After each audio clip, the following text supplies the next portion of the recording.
என் அன்பு குழந்தையே, உனக்கான நல்ல விஷயங்களை அள்ளிக் கொடுக்கவே உன் தாயானவள் இன்று உன்னை தேடி வந்திருக்கின்றேன்.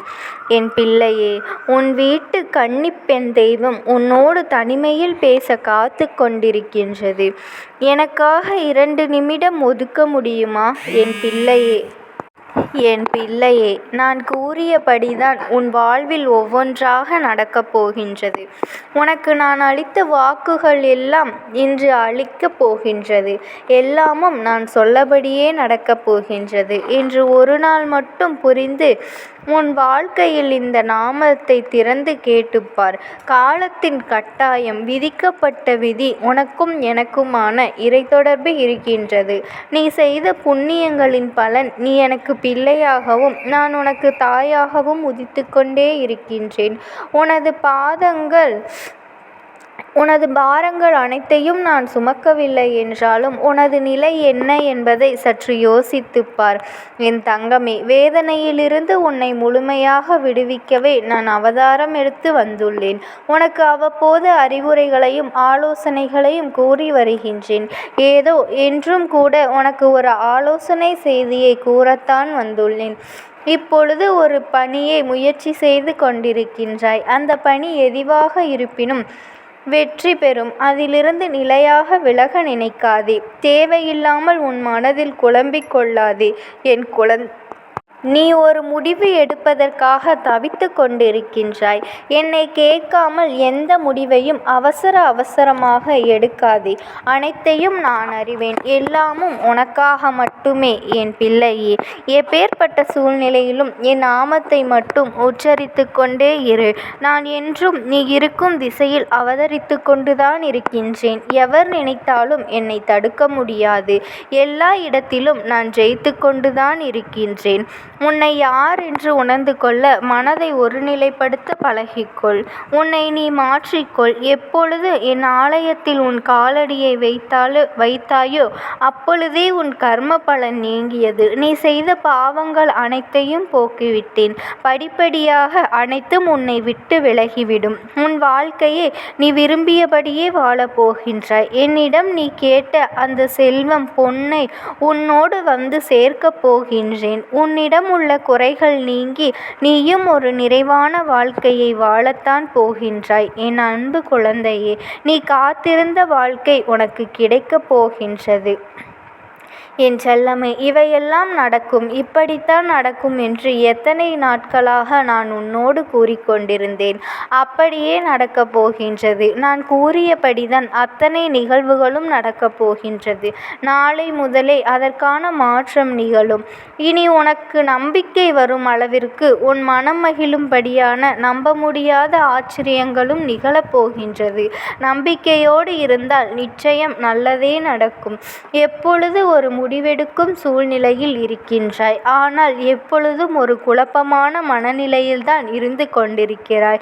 உன்னிடம் இருக்கும் ஒரு மாபெரும் குறை என்னவென்றால் ஒரு முடிவெடுக்க தயங்கி நிற்பாய். அதிகமாக யோசித்து அதிகமாக குழம்பிக் கொள்வாய். இறுதியில் சரியான முடிவு எடுக்க முடியாமல் தவித்து விடுவாய். யாரிடமாவது ஆலோசனை கேட்கலாமே என்று ஒவ்வொருவராக தேடி செல்வாய். பல தரப்பிலிருந்து ஆலோசனைகளை சேகரித்து அதில் எது சரி எது தவறு என்று தேர்ந்தெடுக்க தெரியாமல் நீ இன்னும் குழம்பிக் கொள்வாய். குழந்தையே, இதில் சந்தேகம் வேறு. யார் நமக்கு சரியான வழியை காட்டுகிறார்களா, தவறான வழியில் நடத்தி செல்கிறார்களா என்று எல்லாம் சந்தேகத்திலேயே உள்ளாய். கவலைப்படாதே. உன் தாய் நான் இருக்கின்றேன் அல்லவா? என்னிடம் கேள். அதற்கான பதிலை நான் உனக்கு கொடுப்பேன். இனி எதையும் நினைத்து குழம்பாதே. நல்லதொரு தீர்வு கிடைக்கும். நம்பிக்கையோடு காத்திரு. உன் அம்மா நான் இருக்கின்றேன். உன் கஷ்டங்கள் அனைத்தும் தீரும். இனி உன் வாழ்வில் இன்பங்கள் மலரும். நல்லதே நடக்கும். இந்த பதிவை முழுமையாக கேள். இன்று உன்னுடைய வாழ்க்கையில் ஒரு அதிசயம் ஒன்று ஆரம்பமாகும். இதுவரை கஷ்டத்தை மட்டுமே சகித்து கொண்டிருந்த உன்னுடைய வாழ்க்கையில் பல இன்பங்களும் துன்பங்களும் வரப்போகின்றது. ஒரு புது யுகமாக இருக்கின்றது என்று புலம்பியிருக்கின்றாய் அல்லவா?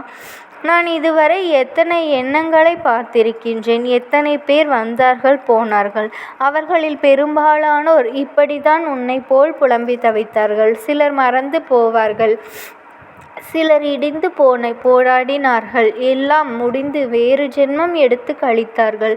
கஷ்டங்களையும் கண்டு ஓடி ஒளி. அதை தைரியமாக இணைத்து போராடி இந்த ஜென்ம கடமைகள் அனைத்தையும் இந்த ஜென்மத்திலேயே முடித்து எடுத்து போராடி உன் மனதை நீ பார்க்க பத்திரப்படுத்திக்கொள். என் தங்கமே, உன் மனதை நீ கட்டுப்படுத்த முடியாத பொழுதெல்லாம் ஓம் சக்தி என்று உன் மனதிற்குள் என்னை அழைத்தால் நான் நிச்சயம் ஓடோடி வந்து விடுவேன். உன் உள்ளத்திலேயே குடியிருந்து வருபவள் நான் எனக்கு சடங்கு சம்பிரதாயங்கள் செய்ய வேண்டும் என்று நினைக்காதே. எப்பொழுதும் என்னை நினைத்து கொண்டிரு, அது போதும். எப்போதுமே என் மனம் உனக்குள் ஊடுருவேன். கஷ்டங்களை தவிடு பொடியாக்கிவிடும். உனக்கு எதிராக செயல்படுபவர்களையும் துன்பம் விளைவிக்க நினைப்பவர்களையும் நிர்மூலமாக்கி விடுவேன். உனது விருப்பங்கள் நிறைவேற பிரார்த்தனை செய் தங்கமே. வெறும் பிரார்த்தனைகளால் உன் பிரச்சனைகளை நான் முடித்து வைப்பேன்.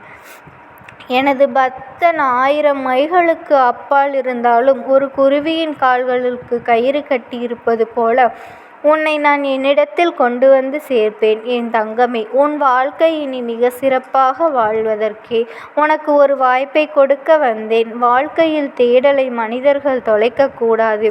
மிகப்பெரிய புதையல் மன அமைதிதான். ஆனால் அந்த மன அமைதியை தொலைத்துவிட்டுதான் எப்பொழுதும் தவிக்கின்றாய். நடக்கும் எதையும் புரிந்து கொள்ள முடியவில்லை.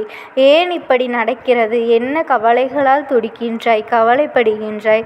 அடுத்து என்ன செய்வது என உன்னால் புரிந்து கொள்ளவே முடியவில்லை. என் அன்பு குழந்தையே, உன் வாழ்க்கையில் நீ செய்வதற்கான வழிகள் புறப்படுவதில்லை. அதனால்தான் உன் அம்மா ஆதிபராசக்தி என்னை நினைக்கின்றாய். உனக்குள் நிறைய எதிர்பார்ப்புகளும் ஆசைகளும் இருக்கின்றதே தவிர எதுவும் நடக்க எந்த பாடும் இல்லையே. உனக்கு நிறைய எதிர்பார்ப்புகளும் ஆசைகளும் இருக்கிறதே தவிர நடந்த பாதை இல்லையே. ஏனம்மா என்னை சோதிக்கிறாய்? உன்னையே நம்பி வந்த என்னை ஏமாற்றி விடாதே என்று மனம் முழுவதும் வருத்தத்தோடு இருப்பதால் தான் இன்று இரவுக்குள்ளாகவே உன் வாழ்க்கையில் அதிசயத்தை நிகழ்த்துவதற்காக வந்தேன். என் செல்லமே, சும்மா நடித்து பகல்வேஷம் போடும் உறவுகள் உன்னை சுற்றி இருப்பதனால் யாரை நம்புவது, என்ன செய்வது என்று ஒன்றுமே புரியவில்லை அல்லவா? அத்தனையும் உனக்கு புரிய வைத்து உன் வாழ்க்கையில் பல நல்ல விஷயங்களை நீ எதிர்பார்த்த வண்ணம் நடத்தி கொடுப்பதற்காகத்தான் இனி அனைத்தும் சரியாகும்படி இன்று இரவு நடந்து கொள்ளவே நான் அற்புதத்தை நிகழ்த்த வந்திருக்கின்றேன். 2 விஷயங்கள் தான் உன் வாழ்க்கையில் முடிவு செய்கிறது. உன்னிடம் எதுவுமே இல்லாத போது நீ பொறுமையாக இருக்கின்றாய், நான் பார்த்தேன். அதே நேரத்தில் எல்லாமே இருக்கும்போது உன் நடவடிக்கையும் அணுகுமுறையும் எப்படி இருக்கிறது? ஆணவம் கொண்டு இருப்போடு பேசுகின்றாயா, அல்லது அப்போதும் எளிமையாக உன் வாழ்க்கையை வாழ்கின்றாயா என்றுதான் நான் சோதனை செய்வேன். நீ மகிழ்ச்சியான வாழ்வை வாழ்வதற்கு நான் ஒருபோதும் தடைகளை கொடுக்க மாட்டேன் என்று நம்பு. என் தங்கமே, தடைகள் இல்லாத வாழ்க்கைதான் நல்ல வாழ்க்கை என நீ நினைத்து கொண்டிருக்கின்றாய். சிக்கலும்